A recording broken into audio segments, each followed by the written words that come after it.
नमस्कार, मैं डीएस गौतम और आप देख रहे हैं चैनपी न्यूज। आपको बताएं, एनडीए की बिहार में रैली हो रही थी और जूता पट्टी चल गई अचानक। आखिर क्या वजह थी, इसको हम विस्तार से बताएंगे। पहले आप जूता पट्टी का वीडियो देखिए जिसमें एनडीए के कार्यकर्ताओं में, नेताओं में लड़ाई झगड़ा हो रहा है और इसे देखकर लोग तालियां बजा रहे हैं, हंसी उड़ा रहे हैं कि देखिए ये है भारतीय जनता पार्टी का असली चेहरा, जहां पर नेता आपस में ही जूता पट्टी कर रहे हैं। पहले आप वीडियो देखिए, विस्तार से चर्चा करेंगे।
आपने ये वीडियो देख लिया जिस तरह से एनडीए की रैली हो रही थी बिहार में, और बिहार में जिस तरह से चुनाव होने वाला है, इलेक्शन होने वाला है। इस बीच में जो मंच सजा था, एनडीए के कई नेता थे उस मंच पर जो हुआ, पूरे देश में एनडीए की या कहें बीजेपी की थू-थू हो रही है। क्यों?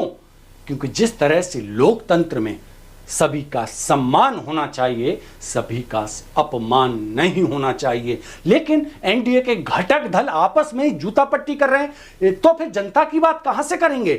वो तो बस कुर्सी की बात कर रहे हैं, फिर जनता के हकूक की बात कैसे करेंगे? रोजगार की बात कैसे करेंगे?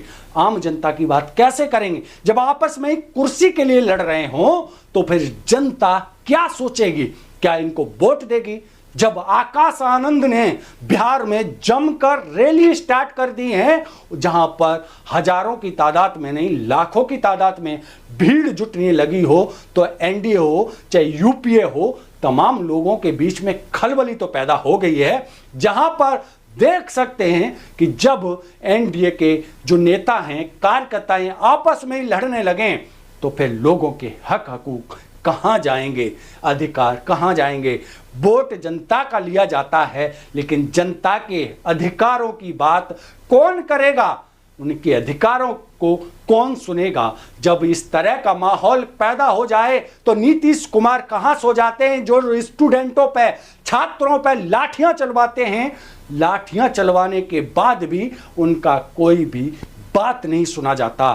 तो आप समझ सकते हैं बिहार के हालात ऐसे हैं कि उत्तर प्रदेश हो गया उससे भी बदतर हैं। देश में बिहार की क्या स्थिति है आप भी समझ सकते हैं। नेता अपने आप में मस्त हैं, जनता जाए भाड़ में, चाहे कुछ भी हो, उनके अधिकार हो, चाहे उनकी शिक्षा हो, व्यवस्था हो या फिर न्याय की प्रणाली हो, वहां पर जनता की कोई भी बात नहीं सुनी जाती। बिहार का चुनाव आने वाला है, लेकिन बिहार में जो स्थिति है उसको देखकर आप भी समझ सकते हैं। अभी हाल ही में जिस तरह से कह सकते हैं नीतीश कुमार पलटू राम, जिनको नाम दिया गया है, पहले वो आरजेडी के साथ थे, अब वो बीजेपी के साथ हैं, तो फिर क्या करेंगे? क्या महाराष्ट्र की तरह ही आरजेडी की बात नहीं कर रहा मैं कर रहा हूं नीतीश कुमार की बात। जिस तरह से जो महाराष्ट्र के सीएम थे एकनाथ शिंदे, उसकी तरह ही क्या बिहार में नीतीश कुमार का भी हाल होने वाला है, क्योंकि बीजेपी जिस तरह से गेम करती है उसके बाद उससे कोई बच नहीं पाता। आप क्या समझते हैं कि लोगों के अधिकारों की बात नहीं होगी, लोगों के रोजगार की बात नहीं होगी। जहां पर प्रधानमंत्री नरेंद्र मोदी बड़ी बड़ी बातें तो करते हैं, रोजगार देंगे, 2 करोड़ रोजगार देंगे, रोजगार नहीं मिला। बिहार में जाके बड़ी बड़ी बातें करते हैं, सबको सब कुछ मिलेगा, रोजगार मिलेगा, घर मिलेगा, मकान मिलेगा, शौचालय मिलेगा, 5 किलो अनाज भी मिलेगा। क्या अनाज खा के जिंदा रहना है? शिक्षा कहाँ है? रोजगार का स्तर इतना गिर गया, डॉलर इतना ऊपर चला गया, रुपया कमजोर हो गया, लेकिन इस पर कोई बात नहीं करेगा। ऊपर से अमेरिका का राष्ट्रपति डोनाल्ड ट्रंप अपनी बकवास करता है कि हां, इंडिया पर हम सब कुछ करेंगे, टैरिफ लगाएंगे 50%, सब कुछ करेंगे, लेकिन यहां के अंधभक्त पूरी तरह से वाहवाही करते हैं, डोनाल्ड ट्रंप की मूर्ति बनाते हैं, फोटो फ्रेम लगा के घर में लगाते हैं कि माई बाप यही है हमारे सब। क्योंकि प्रधानमंत्री नरेंद्र मोदी ने कहा था कि डोनाल्ड ट्रंप मेरे फ्रेंड है। आपने ये बयान सुना है जो कि गुजरात में दिया गया था। एक तरफ नरेंद्र मोदी कहते हैं प्रधानमंत्री, जहां पर दूसरी तरफ वहीं डोनाल्ड ट्रंप अमेरिका में कहते हैं माय फ्रेंड नरेंद्र मोदी। इस तरह की चीजें चलेंगी। जहां देश का विकास होना है, देश बर्बाद होता जा रहा है। सारे देश, इंडिया के जो सटे हुए देश हैं, जो सीमावर्ती देश हैं, उनमें स्थिरता नहीं है। वहां पर कहीं ना कहीं देख रहा है तख्ता पलट हो रहा है। और भारत की स्थिति ऐसी है कि कभी भी कुछ भी हो सकता है, क्योंकि जो विपक्ष है वो भी अपनी कुछ ना कुछ करने में लगा है। जिस तरह से बिहार का इलेक्शन लड़ा जा रहा है, उससे आप पूरी तरह से अनुमान लगा सकते हैं कि बिहार की राजनीति नहीं, बिहार का इलेक्शन नहीं, ये महाभारत का एक चक्रव्यूह है, जहां पर बीजेपी भी फंसी हुई है और इंडिया घटक दल भी फंसे हुए हैं।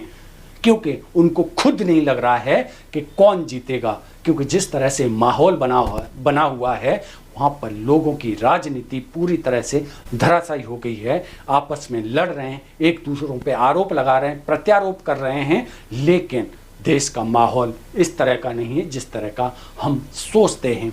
आपकी क्या राय है? आप अपनी राय कमेंट बॉक्स में जरूर रखिए। बिहार का इलेक्शन क्या नीतीश कुमार के दम पे जीता जा सकता है, या सिर्फ और सिर्फ तेजस्वी यादव के दम पे जीता जा सकता है?